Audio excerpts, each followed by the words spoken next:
जी मैं वोटर हूं और मैं आया हूं, मैं अपना शनाख्ती card election commission of Pakistan के नुमाइंदे को दे रहा हूं। इन्होंने वेरीफाई किया। फिर मैं यहां पे आता हूं, यहां पे प्रिजाइडिंग ऑफिसर खड़े हैं। प्रिजाइडिंग ऑफिसर मेरा आईडी कार्ड चेक करते हैं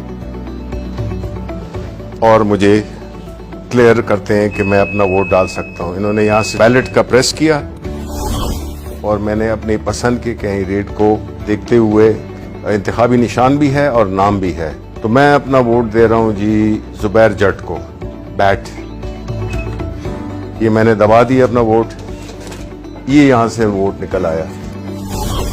अब ये मैं पर्ची लेकर और इसको बैलेट पेपर में जो इलेक्शन कमीशन का वो उसमें मैं डाल देता हूं। अब जब वोटिंग खत्म हो गई है तो सारे पोलिंग एजेंट्स को बुला लिया जाएगा। प्रिजाइडिंग ऑफिसर कहेंगे कि जी टाइम वोटिंग का खत्म हो गया है, कोई वोटर मौजूद नहीं है जो पोलिंग स्टेशन है, सबकी तसल्ली हो गई। आप इस सील को खोलेंगे जो कि पहले इसमें स्टार्ट था, जब पोलिंग स्टार्ट हुई थी तो उन्होंने स्टार्ट का बटन दबाया था, अब ये क्लोज का बटन दबाएंगे। अब पोलिंग बिल्कुल बंद हो गई। अब अगर ये भी करना चाहें, स्टार्ट का बटन भी दबाना चाहें दोबारा, तो ये नहीं कर सकते। अब कंसोलिडेटेड रिजल्ट्स चाहिए, तो प्रिजाइडिंग ऑफिसर फिर आप दबाएं रिजल्ट्स, ये रिजल्ट्स में, और ये आपकी उसी वक्त आपके पास पूरा जो भी कैंडिडेट्स थे, यहाँ पे चूंकि जुबैर जट को एक वोट पड़ा था तो सिर्फ उनके आगे एक वोट लिखा हुआ है, बाकी किसी का कोई वोट नहीं था। ये जो लिस्ट है इसमें प्रिजाइडिंग ऑफिसर साइन करेंगे और उसके बाद जो भी पोलिंग एजेंट्स हैं वो साइन करेंगे। हमने फिर एक एप्लीकेशन डेवलप की है जिसमें कि जो QR कोड है उसको जो प्रिजाइडिंग ऑफिसर है उसके पास उसकी एप्लीकेशन होगी, वो उसको स्कैन करेगा। अब किसी और आम फोन पे करें आप, अब ये है जो एप्लीकेशन के साथ है, वो जो ही किया है आपने देख लें कि वही रिजल्ट जो कि इसके हैं वही रिजल्ट आए हैं। इसको हमने रिले करना है वापस इलेक्शन कमीशन ऑफ पाकिस्तान के हेडक्वार्टर को। वो फिर एक टेक्नोलॉजी जिसको कि ब्लॉकचेन टेक्नोलॉजी कहते हैं, उसके इस्तेमाल से कुछ सेकंड में ये जो है तो रिले हो जाएगी और पहुंच जाएगी एक बहुत ही छोटी फाइल की सूरत में, किलोबाइट्स में मेरा ख्याल है, किलोबाइट्स में पहुंच जाएगी।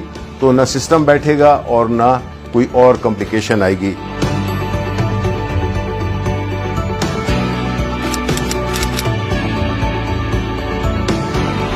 अगर कोई ये कोशिश भी करे कि वो उसी तरह का वोट पहले तो छपवा नहीं सकता, लेकिन अगर छपवा भी ले तो वो वोट इसलिए काउंट आउट होगा क्योंकि हर वोट के ऊपर एक बार कोड है। वो बार कोड जब आप स्कैन करते हैं तो वो आपको सिर्फ एक इंफॉर्मेशन देगा, सिर्फ ये बताएगा कि ये इस पोलिंग स्टेशन का बैलेट पेपर है। तो हमें जब पोस्ट ऑडिट इलेक्शन किसी को एतराज हो सकता है तो तब भी ये इंफॉर्मेशन के टाइम और जो पोलिंग स्टेशन है सिर्फ उसकी इंफॉर्मेशन होगी, जो कि सबको दिखाई भी जा सकती है।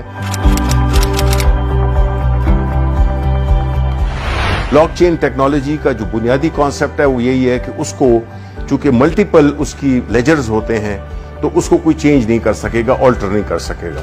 तो इसलिए जो मसला था RTS का, जिसकी वजह से इसको इस पूरे अमल को एक बदनामी का सामना करना पड़ा, उसका हल भी हमने निकाल दिया है। जब एक वोट डल जाए तो ये मशीन डीएक्टिवेट हो जाती है और जब तक के बैलेट का बटन न दबाएं, प्रिजाइडिंग ऑफिसर वो जो इजाजत थी वो एक ही वोट के लिए थी। ये सिर्फ मशीन नहीं, ये पूरी एक सोच की तब्दीली है, उस निज़ाम की तब्दीली है। लोग धौंस के जरिए, पैसे के जरिए और मुख्तलिफ गैर कानूनी हथगंडे इस्तेमाल करके वो हारे हुए इलेक्शन को जीत में तब्दील कर देते थे और जीते हुए इलेक्शन को हार में तब्दील कर देते थे। चूंकि एक स्टैंड अलोन मशीन है जिसमें कि इसका न कोई इंटरनेट से ताल्लुक है, ना इसका कोई वाईफाई से ताल्लुक है, ना इसका कोई ब्लूटूथ से है, तो ये बैरूनी असरात से ये बिल्कुल मुबर्रा है। दूसरी बात यह है कि इस मशीन में कोई ऑपरेटिंग सिस्टम नहीं है, जिसकी वजह से इसमें ना बग्स डाली जा सकती हैं, ना इसको हैक किया जा सकता है। जो कोई बदउनवानी हो सकती है या कोई शैतानी हो सकती है कि कोई इसमें एल्फी डाल दे बटन्स में, तब भी इसकी मशीन की परफॉर्मेंस में फर्क नहीं पड़ेगा। कोई कील लगाने की कोशिश करे तो